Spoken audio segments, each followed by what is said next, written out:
Dearly beloved, we are gathered here today for a funeral. I know they usually start weddings off like that, but this is a funeral, the opposite. Well, I guess a wedding is the death of happiness, but that's a little different. Dearly beloved, we are gathered here today to remember a fallen podcast episode. A podcast episode that died before its time and never got the opportunity to be listened to by the people of the world. And it's all Sai's fault. I'm Mumkey Jones. Welcome to the podcast. Hello, I'm Sai. I'm delicious and nutritious. Oh yeah, that was your hilarious joke that was in the lost episode of this podcast. Exactly. So you I got to figured bring if it I in. didn't, if I didn't use it now, no one would ever know about how hilarious I am. So, Sai, there's a very obvious elephant in the room, so go ahead and tell us all about the lost episode of this podcast and how you fucked it up. Okay, so me, Mumkey, and my girlfriend Sarah all recorded a podcast together, which was hysterical. By far the best piece of content any of us have ever done ever, and Mumkey's audio fucked up. Yeah. So, our audio, by the way, perfectly fine, perfectly acceptable, top-notch quality shit. I still have your audio. I can just upload your half of the conversation. That's where all the juicy shit was. Right? Yeah. It was Sai's GF tries to get Mumkey into Sai, and there were some very strange things that you and your GF wanted to talk about that even I was uncomfortable with. I know, right? How did you do that? Imagine that. Let's share some of the highlights. We got I punished Sai for saying the word fuck too much, and he had to do push-ups, and his girlfriend recorded that, and I have video that is now useless. Maybe I'll just upload that to Mumkey Jones 2 with no context. It's just Sai doing push-ups. Please do. That'd be outstanding. Okay, do that before this podcast goes up, okay? Because I don't want no fucking context for that shit. It's going up. This podcast is going up in like 10 hours. Do it now. Literally, as soon as we're done recording this, upload it right that second. I will remind you after we're done. That's fine.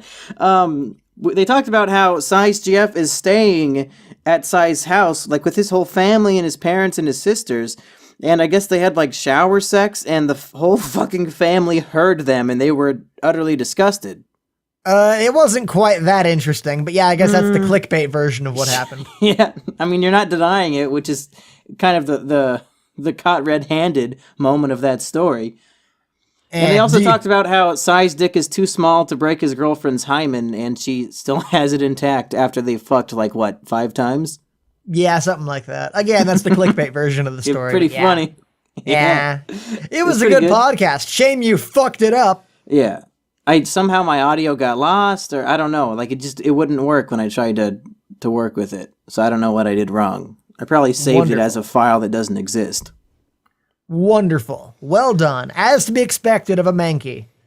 Yeah, you're right. I'm more of a primate. Well, Sai, I don't know about that. Primates would save audio files correctly.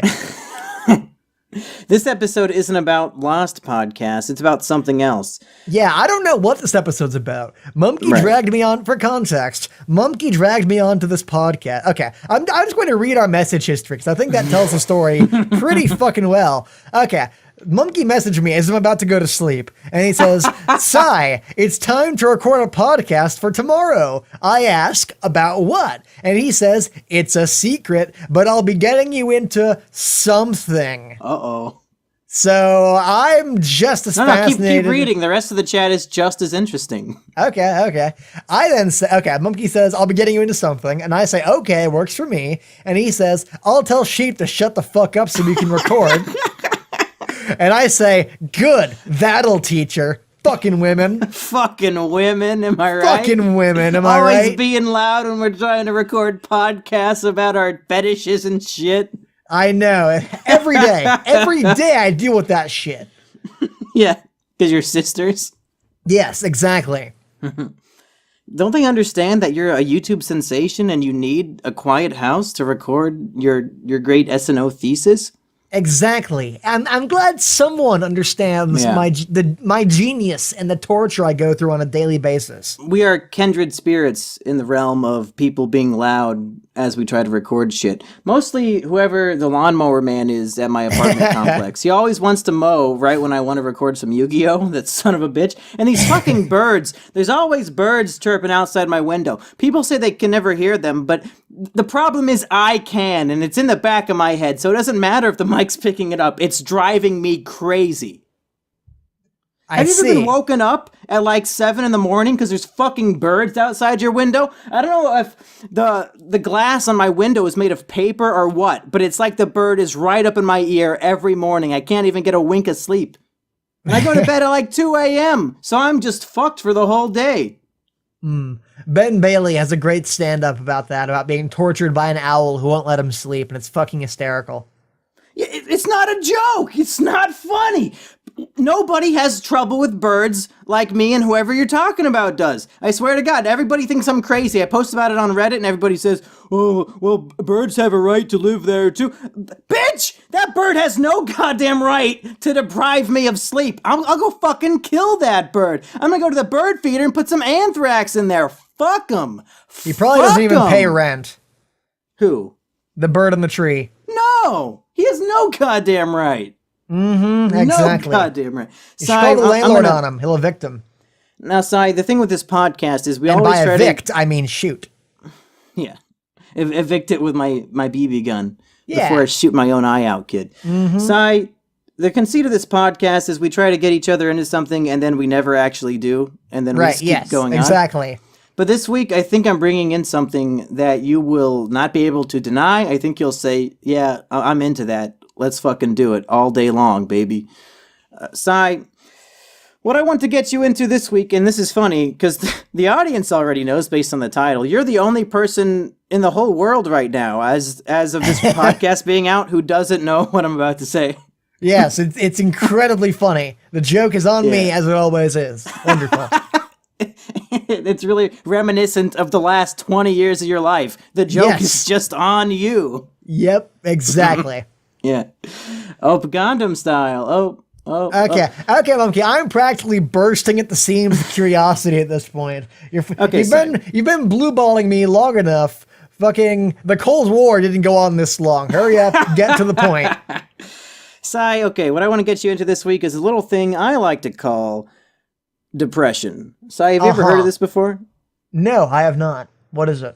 Sai, you know like how on your birthday or on Christmas, somebody will get you a present that you like didn't want at all and you don't appreciate it, but you kind of have to pretend that you liked it? Like that feeling of, oh, I'm receiving a gift. This should be good, but I don't want this, so I don't feel good about it. Yeah, I know that. Well, thanks to depression, you can feel that way even when you get things that you did want. Oh, really? Tell me more. You could have all of your wildest hopes and dreams come true. You could get a video to number 4 on Reddit, get 50,000 views, no problem. You think, oh, that's probably a pretty good day in your life. No. As it turns out, I don't want to kill myself just as much as ever. Who knew? Who could have guessed? Wow, Mumkey, that sure is a fantastic product, but how much will depression cost me? Years of your life and the degradation of all of your relationships. It's truly wonderful. It's a magical product. It's that cheap. Golly gee willikers, I'll take 2. I keep trying to be sad, but all these happy things keep getting in the way. There's gotta be a better way. Oh, well. Well, you're just in luck, little Susie. Fuck. Was that fucking like Krusty from The Simpsons? What it sounded like. I could try. Exactly. Yeah. Thank you. Yeah. I prefer Mandark. Oh, man. Wow. That brought me back to my fucking childhood in like 3 words right there. Holy shit. I've not thought about Mandark in years. Are the 3 words ha, ha, and ha? No, it was I prefer Mandark. Oh, okay. Yeah. So, you know, there's a lot of paths you can go down when trying to get somebody into depression.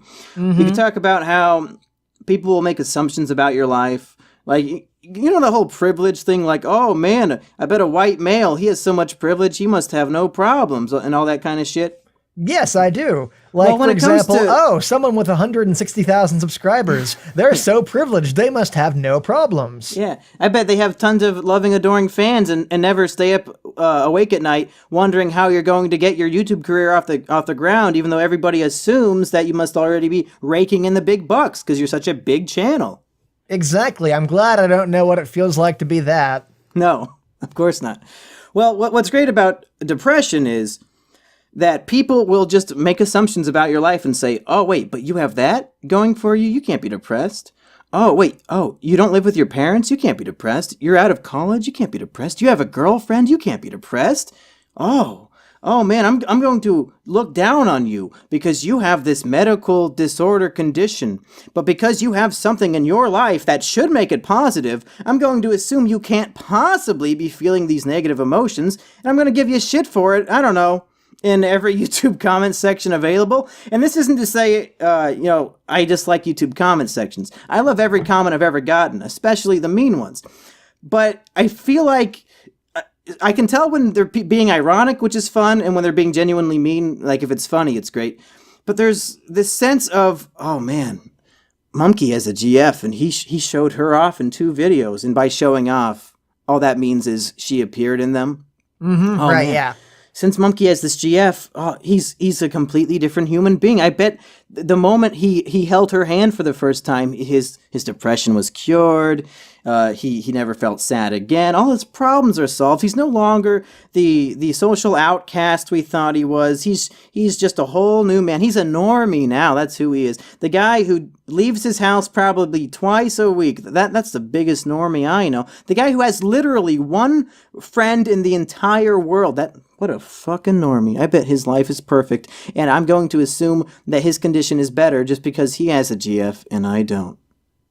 You know, Mumkey, I'm gonna be real with you for a second. I also fucking hate those people. Because those are the people who, like, go to the fucking catch-all excuse of, oh, there are starving kids in Africa. Therefore, like, none of our problems could possibly ever matter or compare to that. Yeah. Like, suffering... What these people need to understand is that suffering is not a fucking competition. Just because other people might have it worse off does not mean that your own problems in your own life don't matter to some extent, or at the very least to you, you know? Yeah. I fucking hate those people. God, they would piss me off. Yeah, I mean, I don't think anybody's problems are worth... There's always going to be somebody who's worse off. There's one guy in the world who has the worst life of anybody, but that doesn't mean nobody else's problems matter because we're not as bad as that fucking guy. And his name's Mumkey Jones. Yeah. Nobody is more depraved in their life than Mumkey Jones, for sure. Yep, exactly. But this idea that depression and sadness and just like any negative emotion always has to be a contest. Why do we have to turn everything into a contest? Oh man, I've got it way worse than you. Oh, you only got 4 hours of sleep? I didn't even fucking sleep last night. Go fuck yourself. It's always, everybody wants to one-up each other with who's the most miserable. Mm-hmm, exactly. Just let me be fucking sad. Yeah, people like that fucking suck, and I hate them. Yeah. So, I mean, so far you're doing a fantastic job of getting me into depression. Like right now, I can feel the cloud weighing down on me. It's what you're doing right now is amazing. I can feel it happening slowly but surely. So now, keep going. Let's get away. I think I went too much on a tangent about the comments about my girlfriend. That's not what this is about. Mm-hmm. What I wanted to talk about is what I was talking about at the beginning, which is you never feel accomplished or satisfied, no matter what you do. That's why people, when they're depressed, they turn to alcoholism or gambling or some sort of vice, because you never feel... Or making decompression chamber vlogs. Yeah, or like going into art and making art that you're never satisfied with, and then you always get more depressed because it's like never as good as it could have been. Mm-hmm. The problem is you never feel satisfied, or at least for me. And like my dream my whole life, ever since I was a wee lad, when I was 5 years old, I was really into reading. And I wanted to write a book. And in kindergarten, I wrote a little story, which is like probably like 10 sentences, but I was very proud of it at the time. Right, I drew little pictures for every sentence. It was called Volcano Mountain, about a tribe of villagers who found out that there was gold on the other side of the volcano mountain that is next to their city. And also they had an old grandpa guy who really liked spaghetti. Okay, hold on. I feel the need to deconstruct this story, Mumkey. Go ahead. So first of all, aren't volcanoes mountains by default? I don't think I've. It's called Volcano Mountain. It's a mountain that is also a volcano, dude. Okay. So then they crossed the mountain to get to the treasure. Why couldn't they just go around the mountain? That seems simpler. No idea. I see. Is it like the Rocky Mountains that stretch on forever? No, there's no reason. They just fucking climbed over the mountain, dude. You mean fucking kindergarten you didn't think to include the explanation for this incredibly critical plot point? No. Yeah, he was not that critical or thoughtful of his work at the time. He just wanted to tell a story. This is the worst piece of shit I've ever heard of in my entire life. So yeah, the grandpa that accompanied the travelers, he kept talking about how he wanted spaghetti. And then they get to the other side and they got the treasure. Happy ending. Good story. Well, I mean, that reminds me of Undertale. So it's now the best. It's now the best book ever made. Okay. Well, speaking of the best book ever made, so my whole life I wanted to be a writer. So you would assume that once I finished a novel and had both critical and financial success with it, publishing it independently online, holy shit, a dream that 99% of writers do not obtain. My independent self-published book has sold more than 99.5% of all self-published books of all time. I would consider that to be some sort of monumental achievement. And yet, when I think about that fact, I feel nothing. When I started getting all these reviews pouring in, it was nice to read the reviews when I got them, but then after about 5 seconds, I feel fucking nothing. I don't feel satisfied with my work. This could potentially be the greatest book of all time. I think even if it became a bestseller, if I sold it to a publisher, would I still feel the same way? Will I continue to feel no sense of gratification for what I've accomplished? No sense of pride? No sense of just joy that I was able to obtain this goal that I've had since I was a young lad? Is this really what my whole life is going to be? No matter how successful I am at achieving my fucking dreams, I'll never feel happy about it? Because every fucking time that I get something I want, I either get bored with it or I feel nothing about it within fucking minutes. What am I supposed to do? You know, Mumkey, I feel like you and I suffer from a very similar problem with this, in that we both are sort of.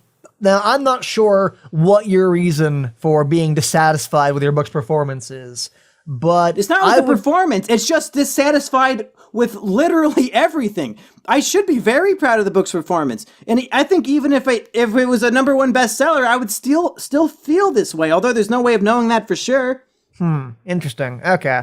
So what I thought was the source of your problem was that you had achieved 90 better than what 95% of other self-published books can do, but you were still looking at that 5% and thinking I could have done better. I could have aimed for the stars more. That's an issue that I have quite a bit. Like, it's really easy, I find, to sort of forget how far you've come. Like, I still remember, it wasn't even that long ago, like 3 or 4 years ago, when it was an achievement to get 100 views on a video. And these days... Yeah, for sure. Yeah, and these days, I'm completely and utterly dissatisfied with anything that's not at least like 10,000 views. Yeah. And my Faria video just recently got like 3,000 views, and I was like, I'm glad I made this video because lots of people were enjoying it, but it's only got 3,000 views. And there was a point where I had to step back and imagine 3,000 people watching my video, and suddenly it became a hell of a lot more of an accomplishment to me. I felt a hell of a lot better about myself when I imagined like a crowd of 3,000 people all watching my video and really enjoying it. Sell out like several movie theaters full of people sitting there watching your video. Exactly, and that's amazing to think about. Some of your videos, like entire fucking stadiums full of people have seen those. It's weird to think about, but you're totally right. Yeah. Like the fucking Portal or the fucking Fallout New Vegas video has 2.5 million views? That would fill out several stadiums. And that's insane to think about. That's a bigger population than some countries. Right? Yeah. But it's so easy to be me and to be like, I've had no success and I've not gotten anywhere, and I spent the last couple, like 2 years running in circles, not getting anything accomplished. But it's easy to think that, but you have to take a step back and acknowledge, the progress you've made along the way. Yeah. So I think now this has become like, you try to get me into depression and I try to get you into a happier worldview. Well, I don't know about that. If it was possible, I think I would have found my own way at this point. Fair enough. It's like, man, nothing's ever enough. I thought, I gotta get the hell out of my parents' house. I gotta get out. So I'm moving with Cobb, and I think, I gotta get the fuck out of this state. I gotta get out of this fucking state. So I move out of the state. Now I live with sheep over. And it's like, well, now where do I go? I gotta get out of this body. I gotta get in the grave right now. Damn. I thought you were nothing going... against her. There's nothing against her. I'm in the situation that most people would aspire to be, but it's like, okay, I achieved everything I wanted, and it's not what I fucking, my brain says, fuck it. I guess I'll die. Fuck. When you said I want to get out of this body, I thought I had successfully convinced you to be into body swap shit. And I was really disappointed when it was just a death joke. Yeah, whose body could I swap with that I would feel satisfaction in my life? Elon Musk or... No, he's too smart. Okay, well, some other rich guy. Donald Trump. I'm sure you would love to be in the body of Donald Trump. It'd probably be fun. Yeah. But think about this, Si. You would have a dick that's at least half an inch bigger than yours currently is. Yeah. Si, what is the stereotype of the level of happiness of like the richest people? Are they known for being super happy-go-lucky all the time?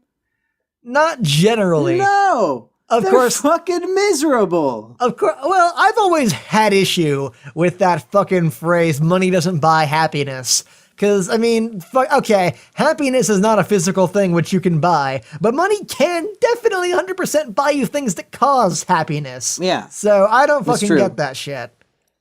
No, that's true. That's true.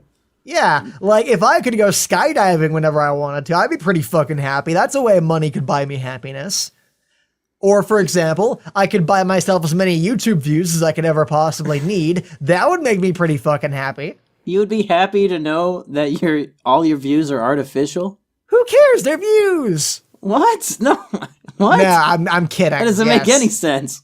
Yeah, okay. I could it's pay just for internet points at that point. I could pay for advertisements to get people to watch my videos. Yeah. That would make me happy.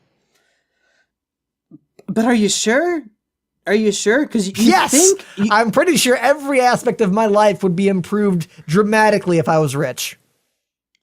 Well, see, because I don't know.